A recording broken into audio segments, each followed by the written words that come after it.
صحابہ نے کہا یا رسول اللہ اگر کچھ بھی نہ ہو کہ بندہ روزے دار کو روزہ افطار کروائے، ہمارے آقا مولا صلی اللہ تعالی علیہ وسلم جملے کیا ارشاد فرمائے؟ سرکار نے فرمایا یؤتی اللہ ھذا الثواب من فطر صائما علی مسکۃ لبن او تمرۃ او شربۃ من ماء، فرمایا وہ بندہ جس نے ایک گھونٹ دودھ سے یا ایک کھجور سے یا ایک گھونٹ پانی سے کسی روزے دار کا روزہ افطار کروا دیا، اللہ پھر بھی اتنا اجر و ثواب عطا فرمائے گا۔ ایک گھونٹ پانی سے، یہ چاہت ہوتی ہے نا، ایک کھجور سے ایک گھونٹ دودھ سے کسی کا روزہ افطار کروا دیا، لیکن یہ بھی یاد رکھوائیں کھجورہ کے مسیحیں دے کے آنا ہو گانے ہیں، لیکن وہ بندہ جو پراپر کسی بندے کو روزہ افطار کروائے پھر پیٹ بھر کے اس کو کھانا بھی کھلائے، اس کے لیے سرکار نے کتنی بڑی بشارت ارشاد فرمائی، سن کر دل بندے کا باغ باغ ہو جاتا ہے۔ جو جس کی حالت ایسی ہے وہ تو ایک گھونٹ دودھ بھی پلائے، دودھ بھی دے، پانی بھی دے تو اللہ اتنا اجر و ثواب عطا فرمائے گا۔ سرکار ومن اشبع صائما، وہ بندہ جس نے روزے دار کو پیٹ بھر کر کھانا کھلایا، سقاہ اللہ من حوض شربۃ لا یظمأ حتی یدخل الجنہ، فرمایا اللہ اس بندے کو حوض کوثر سے پانی پینا نصیب فرمائے گا۔ جس بندے نے روزے دار کا پیٹ بھر کر اس کو کھانا کھلایا، اللہ اس کو حوض کوثر سے پانی نصیب فرمائے گا۔ فرمایا لا یظمأ حتی یدخل الجنہ، پھر 50,000 سال کا ایک دن ہوگا جب حساب و کتاب ہو رہا ہوگا، فرمایا پورے ٹوٹل حشر کے میدان کے اندر اس بندے کو پیاس محسوس نہیں ہوگی، اللہ کی گرمی سے لوگوں کی زبانیں باہر نکلی ہوگی، زمین پگھل رہی ہوگی، اسی جگہ پر حساب ہونا ہے، نہیں کوئی تو کہ آسمان میں لے لینا۔ حدیث سے یہ بات ہے کہ ملک شام کے اندر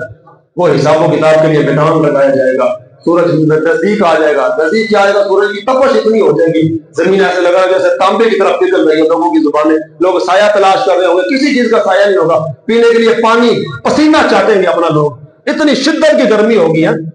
فرمایا جس کو حوض کوثر کا ایک گھونٹ بھی مل جائے گا نا اس کو کوئی گرمی شرمی محسوس نہیں ہوگی، حتی یدخل الجنہ، روزے دار کو پیٹ بھر کر کھانا کھلانے والے کو اللہ حوض کوثر کا پانی پینا نصیب فرمائے گا، پورے حشر کے میدان میں گرمی بھی محسوس نہیں ہوگی، یہاں تک کہ وہ بندہ گزر کر جنت میں داخل ہو جائے۔ ہمارے آقا مولا صلی اللہ علیہ وسلم نے فرمایا وَهُوَ شَهْرٌ أَوَّلُهُ رَحْمَةٌ، یہ وہ مہینہ ہے جس کا پہلا عشرہ رحمت ہے، وَأَوْسَطُهُ مغفرہ، اور دوسرا عشرہ مغفرت کا ہے، وَآخِرُهُ عِتْقٌ مِّنَ النَّارِ، اور آخری عشرہ جو وہ جہنم سے آزادی کا ہے۔ آگے سرکار نے فرمایا وَمَنْ خَفَّفَ عَنْ مُلُوكِهِ فِيهِ غَفَرَ اللَّهُ، وہ بندہ کہ جس نے اپنے ملازم پر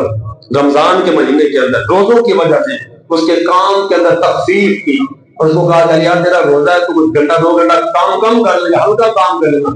وہ بندہ وہ مالک جس نے اپنی رعایا اپنے ملازمین پر اس کے کام کے اندر تخفیف کی، سرکار نے فرمایا غفر اللہ لہ وآتقہ من النار، اللہ اس بندے کے گناہوں کو بھی معاف فرما دے۔ کہتے ہیں عید آ رہی نا، کہتے ہیں سیزن لاؤ، راتیں بھی لاؤ، دن بھی لاؤ ہے، تھبو چھاپو، پھر عید پہ جانا ہے، میری سیر کرنے جانا ہے، پھر درام کا کام بھی جانا ہے، پھر روزانہ پیسے بھی اڑانے ہیں، یا پھر روزانہ برگر پتہ نہیں باہر چلے جاتے ہوتے ہیں، لوگوں کو یہ بھی خبر نہیں ہوگی کہ اسی رمضان کے اندر فلسطین کے مسلمانوں کا کیا حال ہے، انہوں نے کوک ٹھوکی رکھ ہے تو اتنے جا کے میکڈونلڈ سے برگر کھا دے، یہ کھا دے، وہ کھا، یہ تو کسی کو سوچ ہی نہیں نہ ہونی، آپ لگ پتہ جائے گا یہ حشر میدان میں پوچھا جانا نا کہ تیری تے کاٹن نو وٹ بھی نہ پے تے فلسطینیاں دے بچے تے لتاں کیوں بیٹھی نے رمضان، ہاں تو بھی تے مسلمان سی تے وہ بھی مسلمان سی، تو کلمہ پڑھیا تے تیری کاٹن نو وٹ بھی نہ پے، تے انہوں نے کلمہ پڑھیا تے لتاں بھی وڈی ہوئی چھوٹے بچیاں دیاں تے جسم بھی زخم نال چور، ہاں تے بابا جی کہندے سن یہی تو امتحان ہے تنویر کہ کس نے کس کو خوش کرنا ہے، یہ حشر کو ہوگا معلوم کہ جیتا تو ہمارا، اور ہم سوئے حشر چلے گئے تے بچے جدوں فلسطینی بچے ہوتے ہونے نا تو سرکار بھی اتنے موجود ہونے کیا تو لتاں وڈیاں نے تو بعد اعضاء انج بکھرے ہوئے، بندہ ٹھکے جان نکل جائے بندے حشر جویں بندہ مرے نہ ہوئے اللہ کی بارگاہ جائے گا، رب بھی جلوہ کرے گا، سرکار بھی تشریف فرما ہوں گے، ساڈے عید والے دن کاٹن کو وٹ بھی نہ پے تے فلسطینی کے خون بازو تے جسم رنگے ہوئے ہوں گے، لگ پتہ چلے گا اے ہمارے آقا مولا سی۔ پہلے نا لوگوں کے اندر بڑا ذوق شوق ہوتا تھا، لوگ افطاریاں کرواتے تھے، پیسہ خرچ کرتے تھے، میں یقین مانو کنوا نہیں آ کنوا کی 13واں روزہ جی مینوں نہیں یاد کہ کسی بندے کو پائیا کچھ نہ بھی کسی مسجد سے بھیجی ہو، مینوں نہیں یاد۔ ہاں پہلے لوگوں کے اندر بڑا ذوق شوق ہوتا تھا، بس اب مال کی حرص ہمارے اندر اتنی آنے لگی ہے کہ بالکل راہ خدا کے اندر خرچ کرنے کا، فرمایا اللہ اس بندے کا رزق بڑھاتا ہے جو روزے دار کا روزہ افطار کرواتا ہے۔ اللہ رب العزت کے حضور کو اپنے دیے ہوئے مال سے بھی ٹچ کرنے کی توفیق عطا۔ کوئی بھائی سوال